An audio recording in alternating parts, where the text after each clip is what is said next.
And so I bought a couple of books, had lots of pictures. I'm a poor reader, and so if they've got lots of pictures, I can see and do anyhow. But sit down and read, well, step one, you do this, this, this, and then blah, blah, blah, blah. I get lost in all that, so just do that, you know. But anyhow, so that's how I got started. Well, actually, my dad and and that's where the D&M salary come in for my business. My dad's name was D. Avery, and so we just did D&M salary, and most of it was just repair work. And like John says, you learn a lot when you're tearing things apart and having to fix things up, and you're trying to make it look like it's supposed to look. And so you learn a lot by taking these saddles apart, seeing what's underneath them, but it leaves a lot to be said on the construction of it from step one through step 150, you know. And so I was missing a bunch of those steps in there. And everything has to work in sequences, because you can't go from step 5 to step 35 and have a product that turns out looking good, if that makes sense to you. But anyhow, so I'm real bashful, and so I got to meet John. I just walked up and talked. I think the first time I met him, I said, "Would you like to trade cinch keepers?"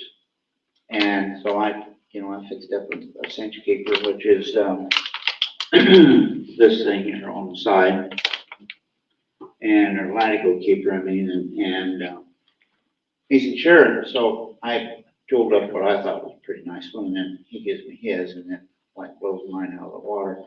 But I was really glad to have his, and I thought, that's kind of a neat deal to get see different saddle makers around the country and trade latigo keepers with them, and kind of save and put them up on board or something like that.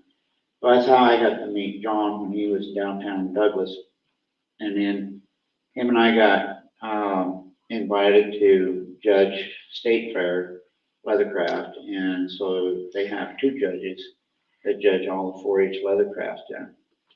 And John don't know it, but I learned a lot from John just judging, because he knocked a kid down because their coaster was not burnished on the back side. And what I say by burnishing is you've got the flesh side of your leather and it's rough, and to smooth that, you wet that and use a little saddle soap, and then you rub that with a piece of canvas or a stick or something to get that flesh side to smooth out and be slick. And I knew that the edges had to be burnished. That was a no-brainer. But the backside, I never heard of that before. And so when I taught 4-H classes up here in Campbell County, that's one thing I told all the 4-H kids. I said, now, a lot of people won't tell you this, but you need to burnish the backside of your coasters and your belts and everything that's showing the flesh side, because there are judges that will knock you because you don't have that done. So that was a big thing that I learned from John. And I kept telling John every once in a while, I'd run into him and I'd say, someday I'd really like to learn to build a saddle again. And so 2 years ago, John called me up, and he moved over to Grable by this time. And he says, you still want to learn to build a saddle with me? And I said, yeah, I'd love to do that. And he said, well, Wyoming Arts Council's got a grant out there. And he said, we can apply for that. And if we get that, then they'll pay me to teach you. And you just have to furnish the materials and everything. Well, I'm ready. I'm all over that, But the distance between us created a lot of problems. And the other problem was, although I'd like to be a full-time saddle maker, I'm not, because my family and I are still engaged in ranching. We run a bunch of Black Angus cattle, and that keeps us pretty busy. So the winter time from, I'm going to say like November to the 1st of April is when I spend most of my time in the shop. So I'm going over to John's, like John said, I'd be over there for a week or 4 days or whatever, and then I come back home, and it might be 2-3 weeks before I make it back over, but he'd give me homework to do while I was home, and I would have that done, and I get back over there, and he'd go over and he said, well, I don't like your home covering. So anyhow, I said, okay, let's strip that baby off and redo it, because I want to learn how to do it right. And so we redid it, and anyhow, there was several parts of the saddle that went like that had to do them 2 or 3 times, but that's part of learning. And I'm almost 71 years old, and I always feel that knowledge is a very good thing to learn and have, and you get that by hanging around people that know and do a better job than you do. And so John's been a very good mentor on this saddle, and it's taken us a long time, like you said, 2 years, and but I feel like I've got a real good saddle here for an end product, and learned a lot. And meantime, while I was working on this one, I got in and built my daughter a saddle, and she started riding it in calving season this spring. She absolutely loves it. She said the seat is wonderful, and being brand new and stiff and everything, she said that thing has never sored me. And so this winter I'll be building my granddaughter a saddle, and she told me, she said, Papa, you got to put the same seat in mine as you did in Mom's. So anyhow, but I want to turn this back to John, because John has a lot of knowledge and history, and mine is more just babbling on. But I did bring some slides that we'll go through here a bit later on some of the steps going through building the saddle. And I've got tools, not all the tools, but some of the tools it takes to build a saddle on that table there and back behind me here. And the knives, I caution you, they are sharp. You can shave with them, so be very careful when you pick them up. We would just go ahead with the slideshow. Okay. We'll talk about that. Okay. Have those in there.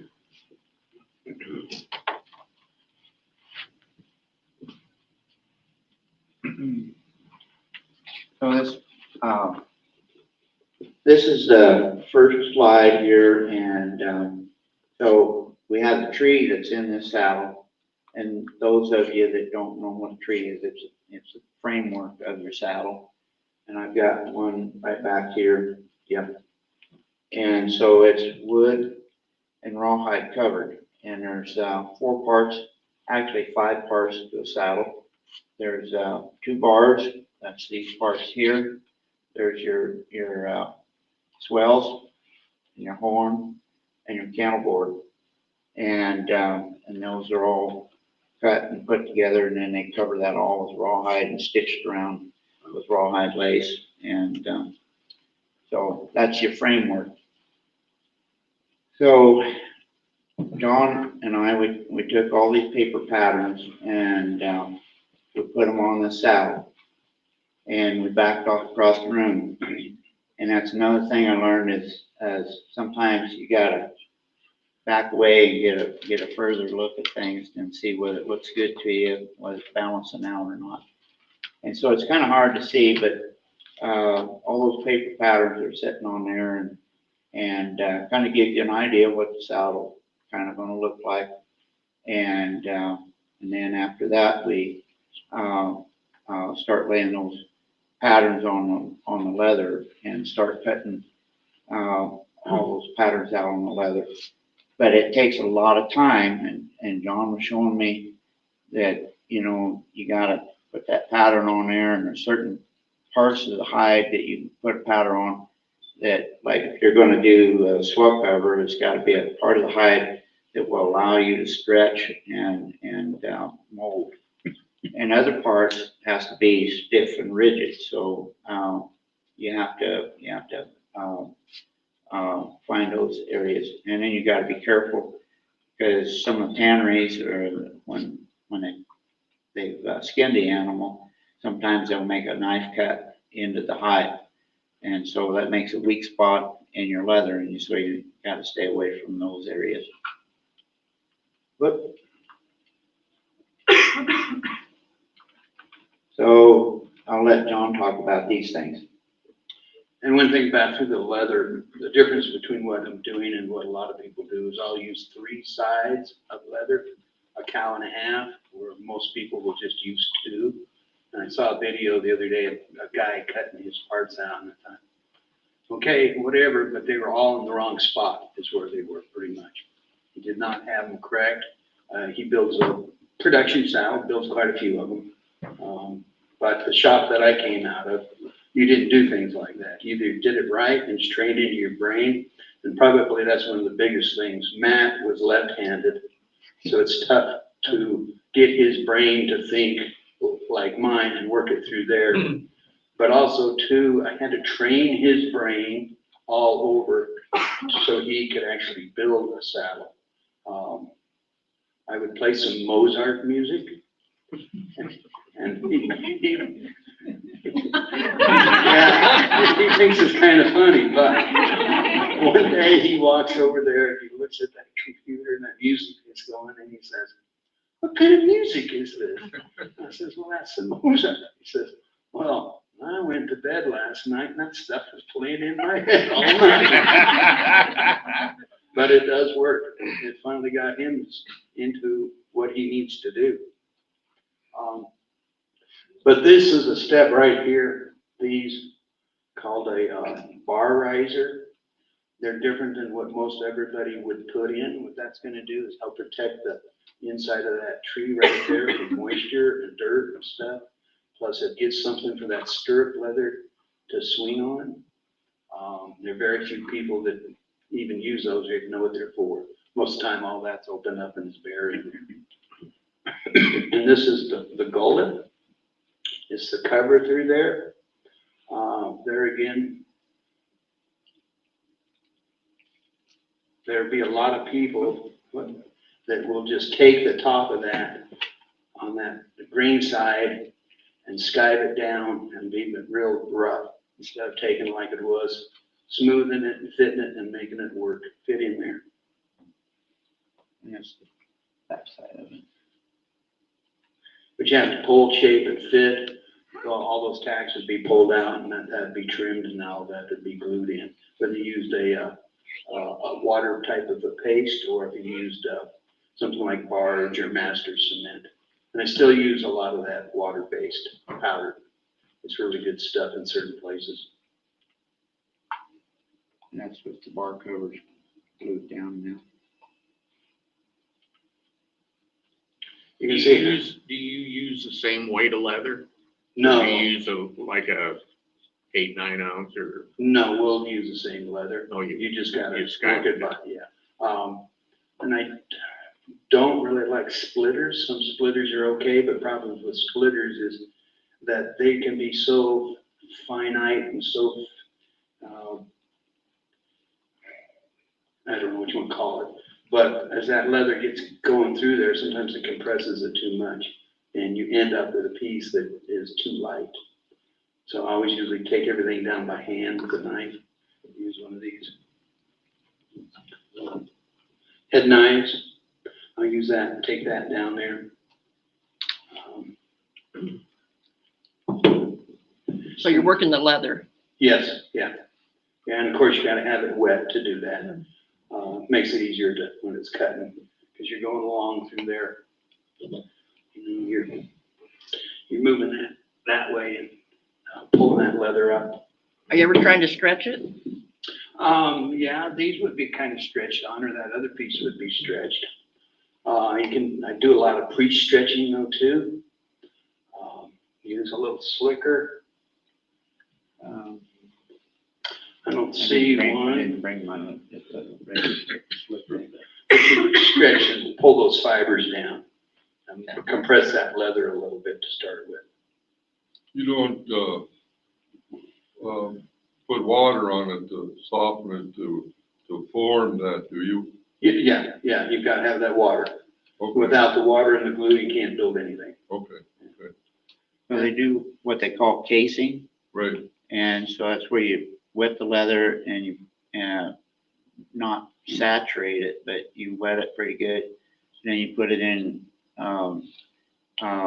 like a plastic bag and zip lock it shut and let it set for a few hours and let that moisture work its way through all the fibers. okay. And this is what we call a metal strainer. I would order some trees once in a while from people, and then they go, well, you need a strainer for that. And I thought, no, I just cut my own. And I, like an idiot, until the internet came along, I thought everybody cut their own. No, nobody knows how to cut it. They just buy them pre-stamped out, pre-shaped, and that's what they use. Matt was kind of astounded how cutting this out and then taking a hammer and forming your shape for that ground seat to start with.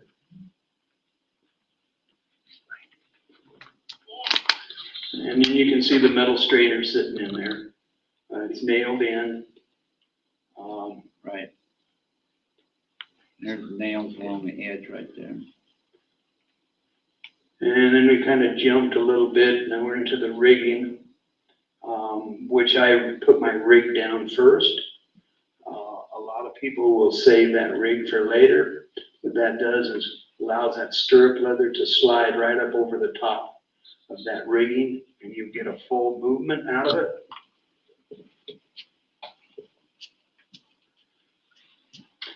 If you go to most saddles, a lot of them built today, they would just right about there. That's about as far as that thing's gonna go. But this way I build it, I can move that if you need it. Not to say that you need it every day, but you can go back and forth and swing there.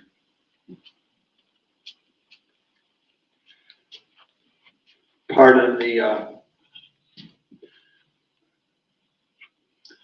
things that have been lost with a lot of people that try to build stuff nowadays.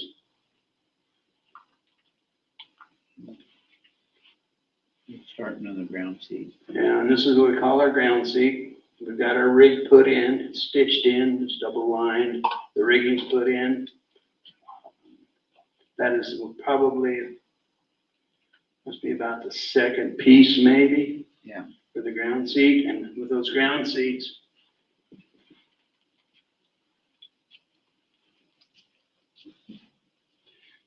shape them in with heel shaves.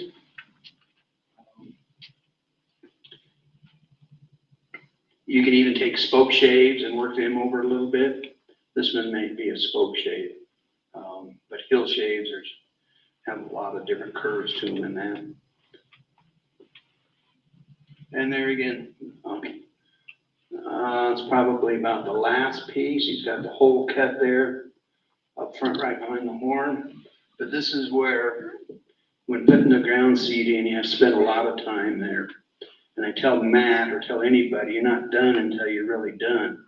You can sit there and you can feel all kinds of little bumps and bruises through it, and you spend a lot of time through there, and you get it down to where you put sandpaper, and you work that out and make it as smooth as you can to put that in there. My ground seats usually take a week or more to put in. I've known guys that say they'll put their ground seats in a half a day or so, which, they're into the production end of it. And the thing about a ground seat is if most of that leather is wet when you're putting it in, and so you're skiving it down, and then as it dries, you think you got it pretty smooth when it's wet.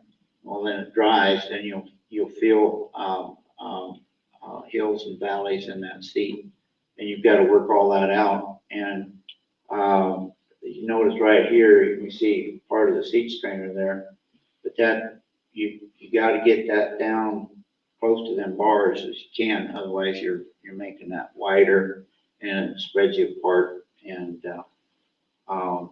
you want to be sitting more in this area here, not necessarily clear back here.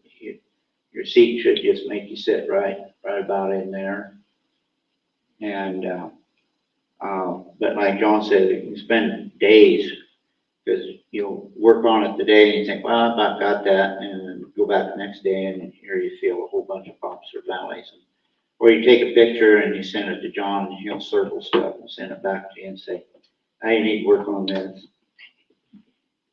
And that seat is pretty important as far as balance. Everybody, like Matt says, they will try to build a saddle and push it clear back into that cantle, which actually is not the place where you should be riding. The cantle isn't there for you to rest against. The cantle is there for you for sliding out the back end. It was never meant to be a resting area back there. If you'll notice too, when somebody gets on a horse bareback, where are they going at? They're going forward as far as they can. If anybody really knows how to ride when they're getting on that, if they're trying to push themselves to the back, they're in the back end of the bus. And that horse actually has a harder time moving and doing and will get a lot tired. So you try to move that person as far forward as you can without being, too far out of the balance of things when they're sitting in that saddle.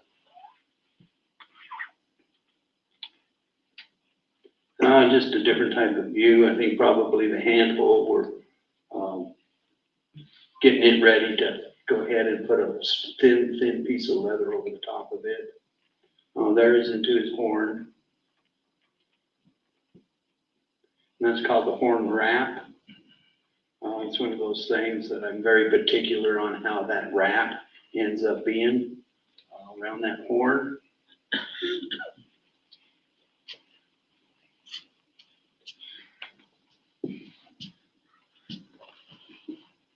I don't know if you can see it, but this portion here, the swing that comes around here, a lot of them will kind of take this here, but I like this wing to come up and go straight down right off here. So it lines up and goes through there.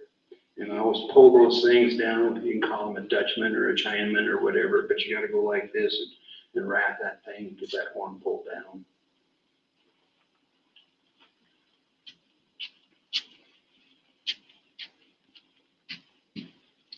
I might have got these kind of messed up here. And that's the filler. You always have to tack that filler down, because when it's stitched together, it gives you something on that horn so it doesn't sit there and move on you.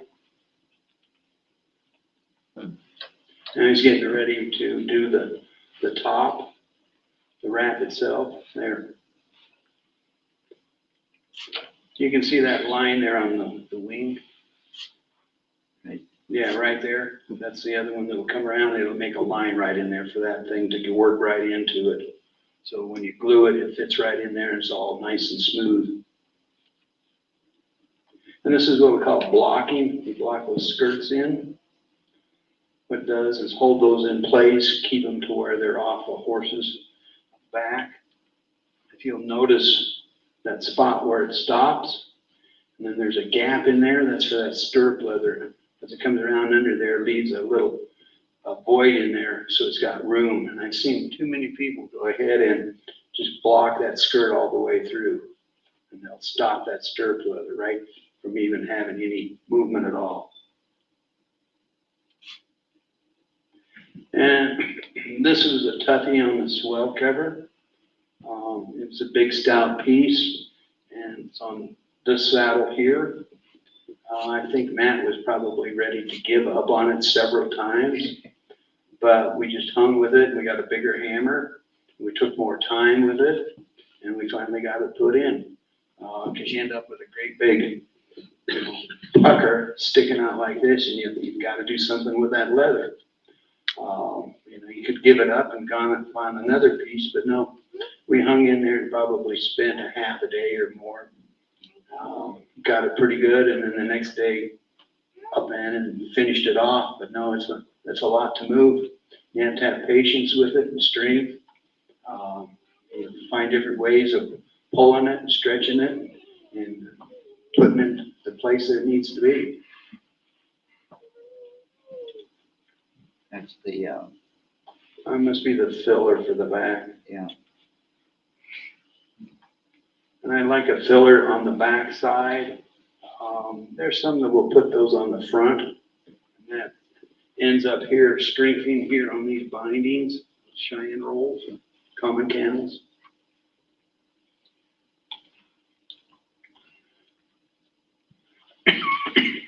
And you can see there that he's got a candle back. The filler's already shaped in and cut.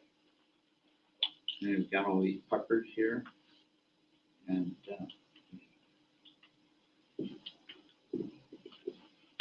And what he's gonna do there, we've got some lines drawn, I'm gonna take some of that out of there to bring that in, because if you don't do that, that thing's gonna go like this on you. You gotta be able to take some of that out of there, so those lines there will be cut, and they will pull together and they'll be stitched.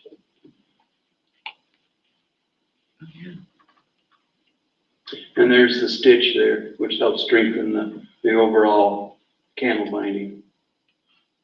Do you stitch it to the back, piece on the candle? Yes. You do? Yeah, on that, yeah. Yeah, and I even, I do something that Matt had never even seen before too. I think I got a picture of it. Oh, okay, well, we'll get to it here then. That's his seat, he's got that, he's got the swells. One other thing too is this welt here. I use some sole leather nowadays that they use for shoes. I will split that down and put that in there and rub them and slick them down for those welts in there. Ends up really nice, because if you go over to that one, you can see how fine that is and how well it's pulled together. Just another picture there.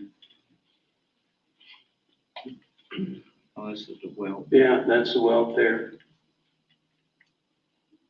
And we're gluing it in there. Okay, I tack it in after we've got it glued, and you've got 1/8 of an inch there to stitch in with. You want 1/8 out, and then you got 1/4 on the other side that's going to be trimmed. And I always do it by stitch it by hand. I don't put it on the machine. You just can mess things up pretty fast with a stitcher.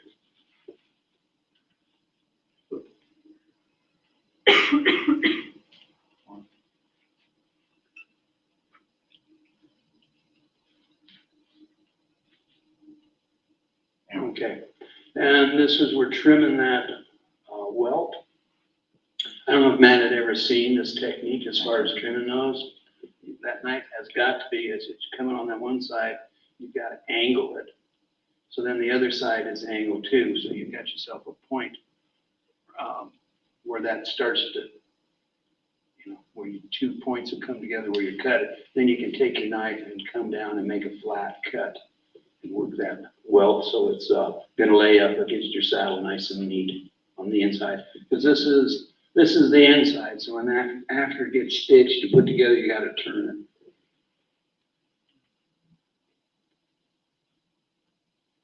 There's what it looks like once you turn it and get it set on there. And he's got the swell probably glued and tacked down, and that's one thing with those swells. Swells take a lot of time on and off to make them really fit and work. You just don't put it on and make it do. There's some cuts right up under there onto that handhold that are very precise that you want filled in. You don't want big gaps in there for moisture and various things, dirt and stuff to get down in through there. Just more tooling on the swell cover. Oh, here's that stitching and that plug. Yeah, that's a little plug there, because when you cut that seat, it's got a little bit of area about so big, so you got to cut a piece and fit it up in there and stitch it and glue it. If you didn't do that, then you'd have a big old dent right there. And the rear jockeys. Yeah, these are the back jockeys, pattern. Always cut those patterns a little bit bigger. You can fit them, make them work. So this part right here, this little dip right there is, where your, channel comes down. So it fits up into where your, channel cover and your, jockey comes together. There's no gaps in there. It all fits in there nice and tight. What you're trying to do is keep as much dirt and moisture out away from your tree.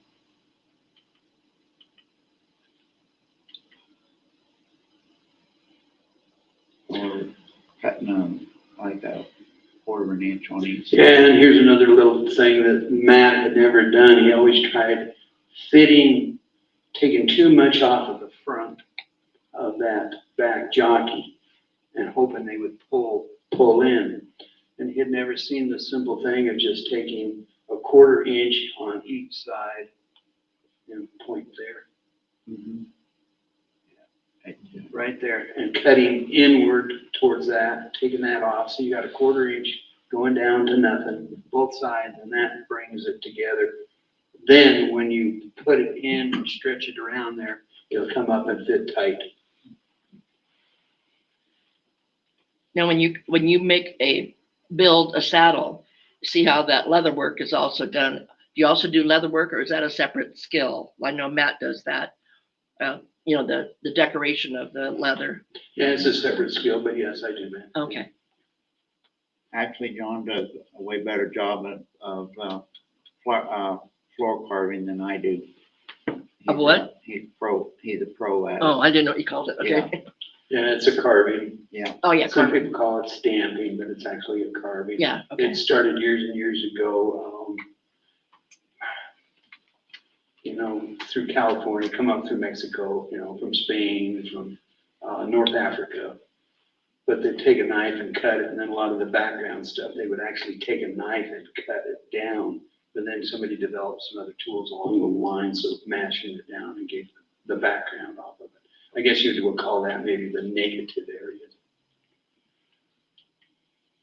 Did you, when you do for your patterns, do you hand draw them yourself? Yeah. Okay. Yeah, and I have several different types of flowers that I use and various things. This one over here's got fairly big flowers to it with some basket into it. Mhm. I have things that are smaller. Now, when I worked for Tony in his shop, his was pretty much all Southern type of stuff. He probably built a better saddle than came out of Sheridan from King's, but he never had the finesse of the carving that they had up there.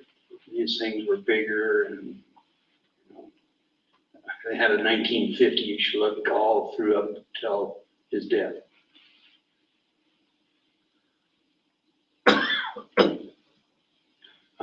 Okay, so on the right, I had asked Matt to do a drawing of what he wanted this saddle to look like and put it away and not look at it until it was done. So, as you can see, I'm not a very good saddle drawer. but it's there though. There's a saddle and it's pretty doggone close to what he ended up wanting. He had to put the vision into his head before he built it. Mhm. That's where that music come in. Well, yeah, but if we'd have him, he'd be singing the prison blues. Yeah. So is there any questions? That's the end of the slideshow, so. How much oiling and staining and how long does that all take? 'Cause I'm sure there's a lot of that involved. Well, I've gotten rid of the oil. I still use some oils because what happens when you put oil, it will blotch. It will be a dark spot, and it's like you got to put everything out in the sun and try to get everything blended together. And so I use Lexol anymore, which is a conditioner. You see, I use that with a lot of repair work. Instead of using the needs foots, I went to that. It'll just make everything light, and then you can add some color to it. You can add color to it if you want to. It's kind of a milky looking type of a liquid, where the other is clear, the needs foot. So yeah, and it helps, I shouldn't say speed it up, but if you really want good color, it takes a long time to sit there within a couple week period or longer to get the color to match and to do. Matt had that problem even under this saddle. He said, well, I can't get it even. Well, sunlight, when you were working a piece and having it out all the time, is darkening it, where all the other pieces were put back, covered up, and then brought out, and they were the last ones to be done. So they're gonna have to take a different color than the first few pieces. Or how the process do you do the artwork on the saddle, your stamping or your recalling it? You just do that as you progress. You know, there are certain pieces that have to go on that saddle, so they have to be done. You've got to get that done, like that seat has to be done before you stitch the cantle lining on. The swell cover, you can kind of later maybe. You know, there's various things, but you just progress and do it as you build the saddle pretty much.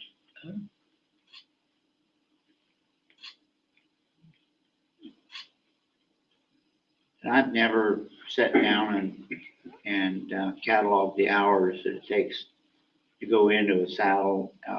I just go down in my shop and I sit down and go to work, you know.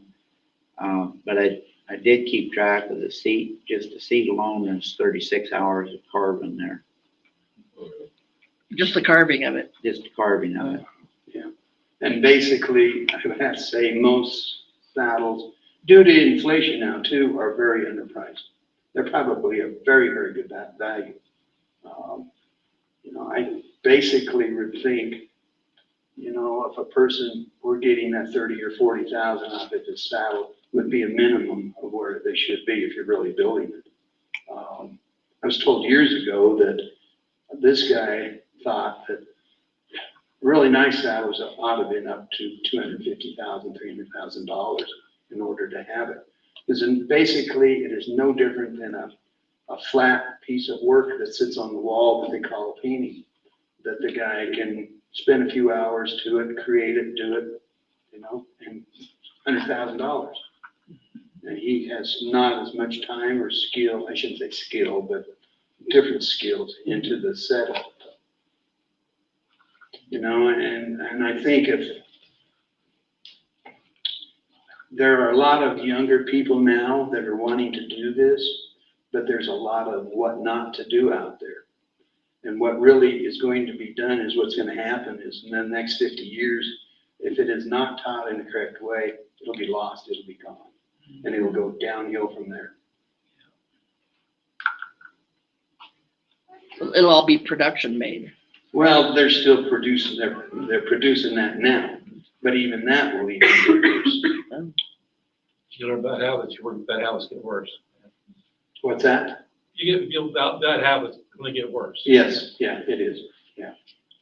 You know, and there are some people, their mindset when they're buying that, the horse world is kind of a fickle place because you got so many that are, you know, they're 10 acres or 15 acres or 20 acres and they have a horse and they have this idea of what a saddle should be, or maybe they have a trainer that's telling them, oh, you need to do this or have that, and the trainer doesn't even know. So it's just a matter of you do what you can do. So Matt came along, so I helped him out. You know, I went down to university to teach in Laramie at the visual arts department. And 20 some kids over 2 days learning how to carve. They had never ever experienced anything like this before. They were younger and older and they just picked it up and went after it. Do you do classes like that here? No, I don't. I'll do some in coding, or if you want individual types of stuff, you can come to my shop. Yeah. And he'll play some mosaic on you. What is a good I took homemade ballet, it's saddle fine. run nowadays? top of your head, depending on how fancy you wanna get, modern, but, Well, you know, I'll start the saddle at 12,000. okay, You know, it could go 26,000, 25,000, depends on the carving and stuff to it. good, You know, with Matt, I don't know where he was before, but I kept telling him, if you're gonna do this, you're gonna have to charge more. And when he starts charging more, he eliminates, I don't know how many people out of that. Because their wallet is determined and the economics of it says, no, we can't do that. Or their knowledge in their brain says, why would I pay that? Why, you know, this looks the same way as that does until they sit in it and ride it, or if they know the difference.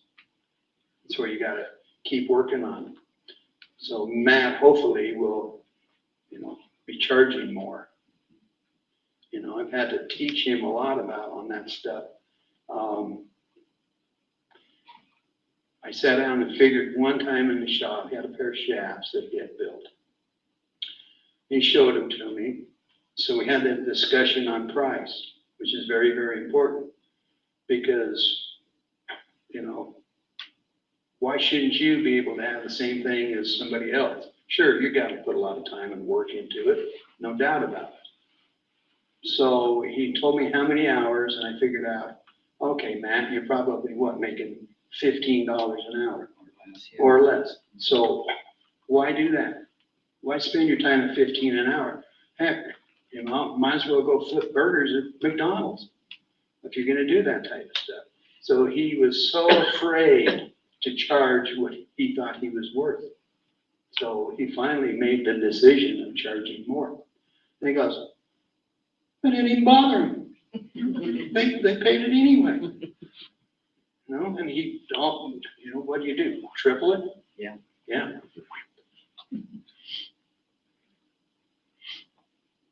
How many hours on average do you have in a saddle?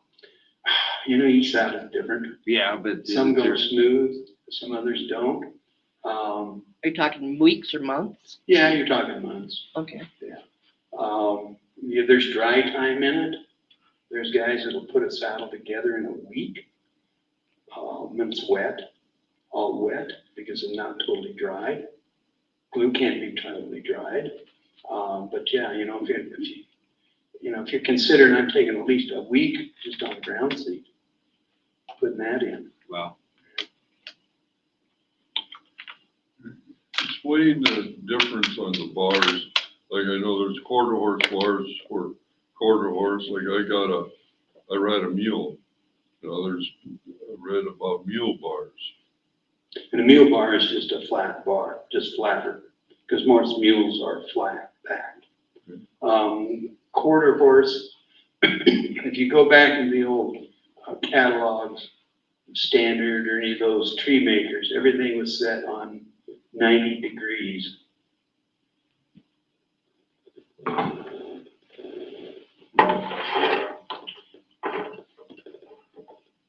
Which is this angle here. So if you split through here, that's 45 there, that's 45 there. So that comes up to 90. And they built that 90 degrees on regular semi-quarter horse and quarter horse bars. The only ones that changed were full quarter horse. Then they moved this area here out, maybe to 7 or 7.5, depending upon where they needed it to be. They didn't get extreme like nowadays. I've seen them to where they are so upset because they only build trees at, I don't know, 93 degrees. It's like, when you sit there and you look at those degrees, just go look at one of those things. Those degrees are very slight. There's hardly any difference there. Your leather's going to make a whole lot of difference versus that degree. Then I've got a horse. He's a gypsy banner. His name's Tank. He's about 1,400 pounds. He's just a little draft horse is what he is. Very short back, he's got this to him, plus he's broad.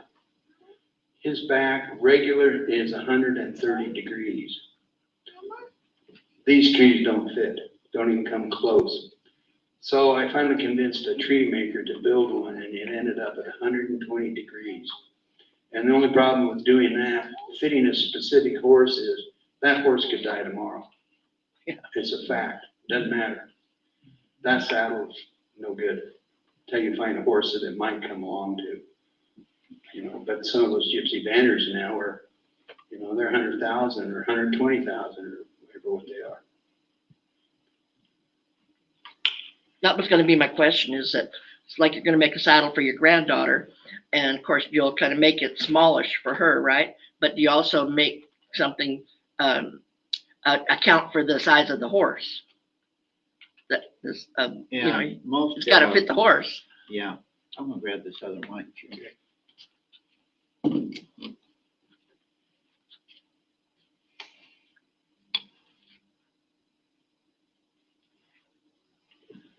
Just see if it's on. Maybe it's not on. Anyhow, what were you saying? So, you did, well-rounded deal. Most people, a quarter horse bar will work on most horses that are ridden today. Unless you get into what, like John's talking about, his horse. And, and some people will have a saddle made specifically for a certain horse. Yeah. And anyhow, but they're not. I don't know how to say this, but anyhow, they're not good quality handmade saddles. I mean, they'll buy a saddle that will fit this horse, and then they'll buy another saddle to fit this horse,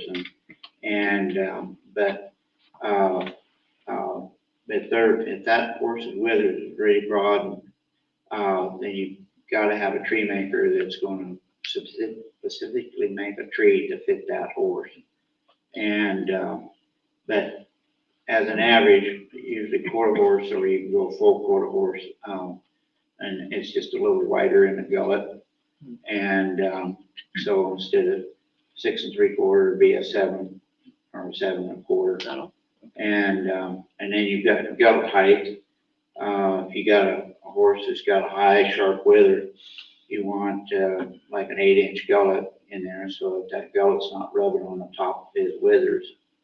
And if you got a more round back quarter horse, then you can probably get by with maybe a 7 or 7.5-inch gullet. That's the height of the gullet there. But you want to make sure that that saddle's not rubbing on his back, you know. So when you make a saddle for a person, do you have to go see their horse too? Well, most people come and they've got a pretty good idea of what they're wanting. But then you ask questions as a saddle maker. You ask them questions of what kind of horses you're riding, you know, what do they weigh, those kind of things, and kind of gives you an idea. But I mean, if you want to get really technical, they've got to load the horse up, bring it to you, and they make jigs out there. Some tree makers will make a jig. You can buy them, and you just set this tree on a horse's back. It's got a whole bunch of wing nuts, and you just loosen these wing nuts up and spread the bars out. Do whatever you got to do to it. Set the wing nuts back down, and then you can take all your measurements off of that jig and get the tree, you know. Oh, yeah, okay. The other part is having a tree maker that will actually do what you want it to do, and that's what John run into over the years, is finding tree makers that will actually build a tree the way he wants a tree built. And but you know, we was talking about prices, and John and I was talking that $14,000-15,000 for a saddle or more, and people pass out or almost pass out when you ask that price, but then they'll go down and buy a $90,000 dually pickup, and the darn thing only lasts 5-6 years, you know, and then they pull a $60,000 trailer, And, they wanna do with you on a saddle, you know, and a saddle is gonna probably last them their whole lifetime if they take care of it, you know. I still got my dad's saddle, it was made in 1955 in Sheridan. And, it's still a good saddle.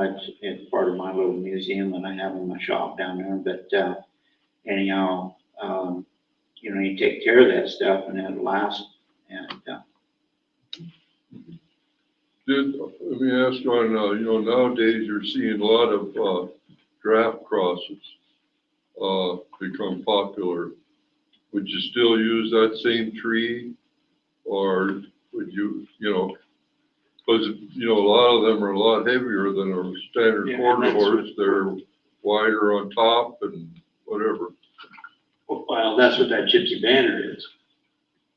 So, yeah, he had to have that something special to him. And that's the problem, when you start building a saddle for one horse, that's it. So if somebody comes to me and they want a saddle built, I'm gonna try to make sure that that saddle is fitting various types of horses through there. Right. Unless it's just going to go to the house and sit and be as a showpiece.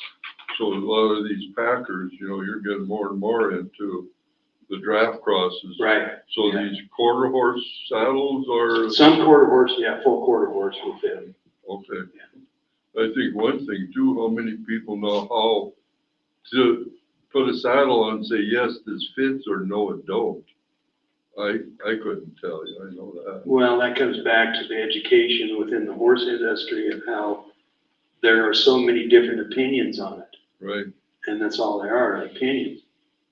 You can just go on YouTube and see this guy's doing it this way and this guy's doing it that way. You know, it's the same way with blankets and pads. Some old, great big old heavy pads under there, which are ridiculous, you know. Used to be just a careful blanket and a wool blanket, and that's all they needed. But nowadays, it's no, we got over padded, so therefore that tree does not fit right on that horse, and it'll sit up there and rock. kind of like wearing winter socks in your boots.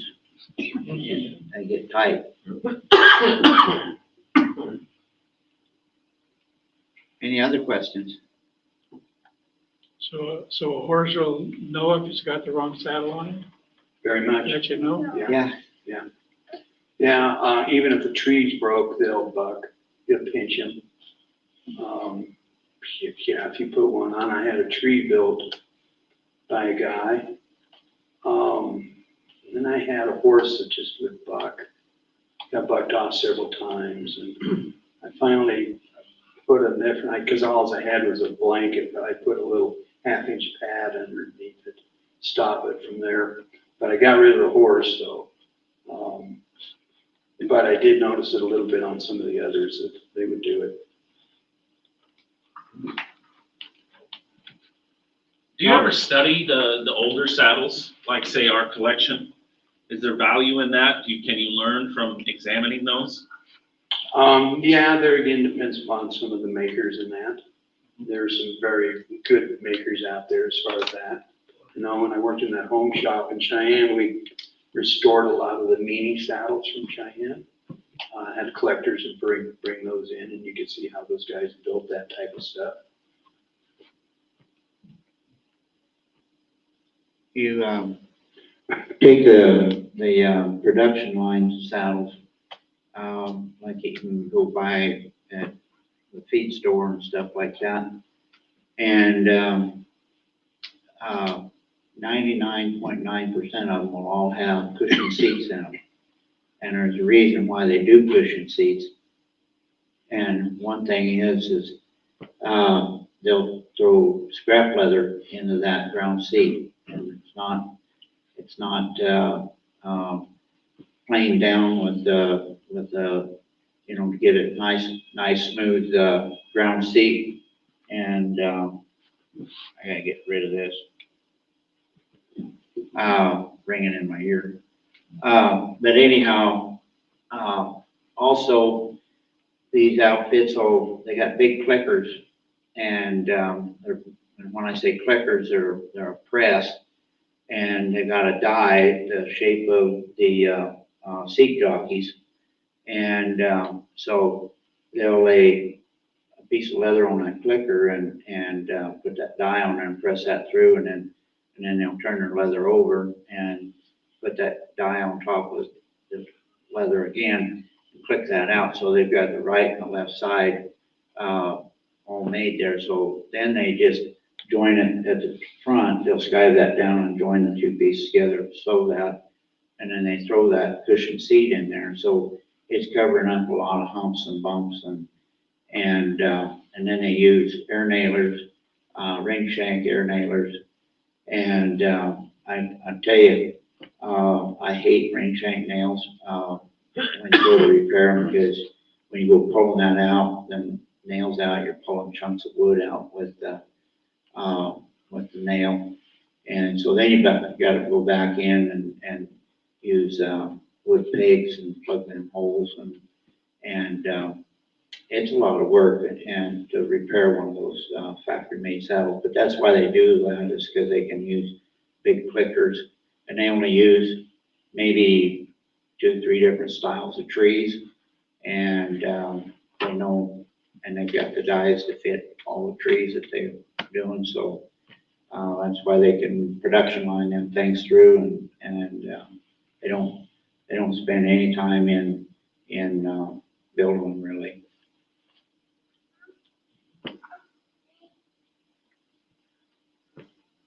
Doesn't your work take a toll on your hands because it's such handwork? Well, John doesn't, but mine, I've got, I'm left-handed, as he pointed out. I got a big joint on this knuckle here and another one back in here. And it's from pushing those head knives through the leather and skiving, and because I do all my work with my left hand. Right. And but as long as I can still play my guitar, well, okay.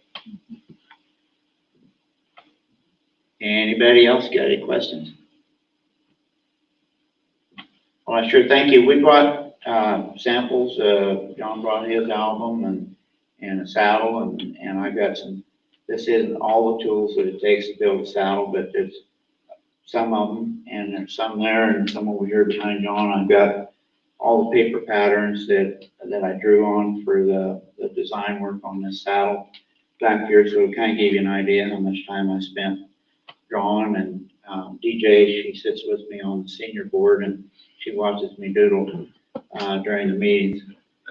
So anyhow. Well, I think we should give them all a round of applause. And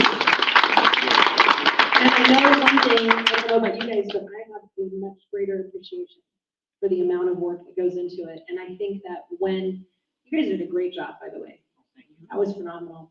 And just sharing into that kind of amount of work and passion and effort. And when, I don't think I'll ever look at a saddle quite the same. So right. We all appreciate you being here this evening. And the great thing about having this at the museum is that you can roam around and take a look, not to embarrass you, but I believe that there is a new exhibit that's a traveling exhibit of the Wyoming Cowboy Hall of Fame, which this gentleman is nominated, inducted into. Yes. Big congratulations. And to be able to talk to both of you and ask questions and to look at the tools and get even more in-depth information, that is invaluable. So thank you both very much. We appreciate you coming. One thing I'd like to thank is the Wyoming Arts Council, because without the Wyoming Arts Council, John and I probably wouldn't have done this saddle. And so anytime you hear about the Wyoming Arts Council, I really appreciate it if you'd support them and give them a pat on the back, because that's what keeps these long-time trades alive and going. And so as John taught me, and I'm teaching my grandson, and it's knowledge that we need to keep handing on down the generations to come. So, John, do you still make boots? Yeah, I do. Stand up, Jason. Stand up, Jason. I love these. Show them the tops, Jason. Come out front.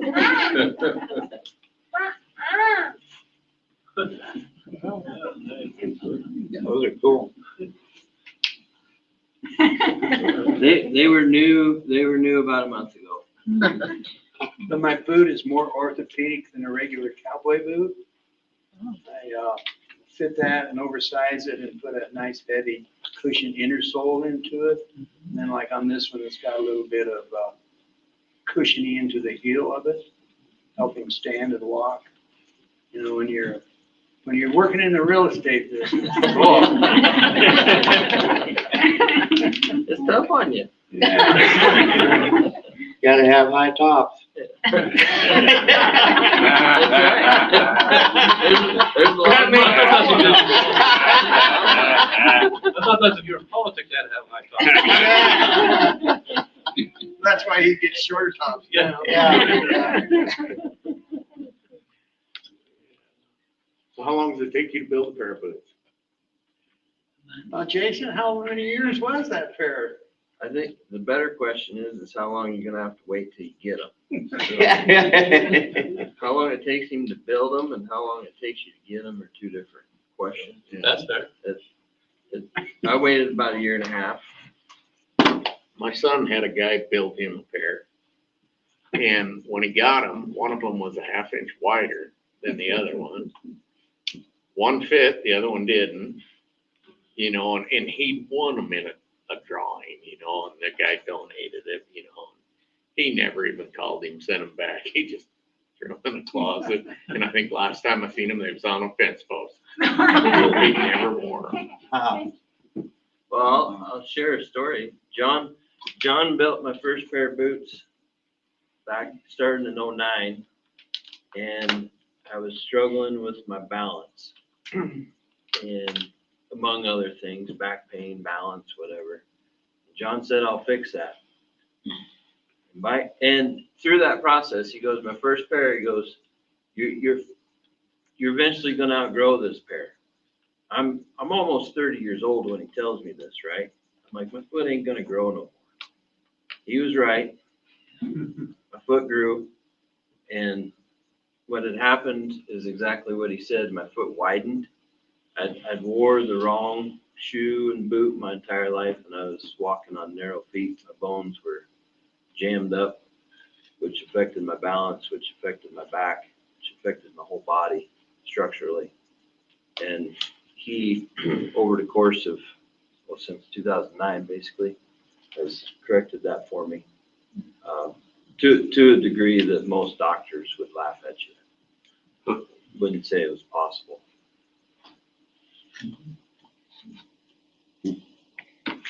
I would, that's fair.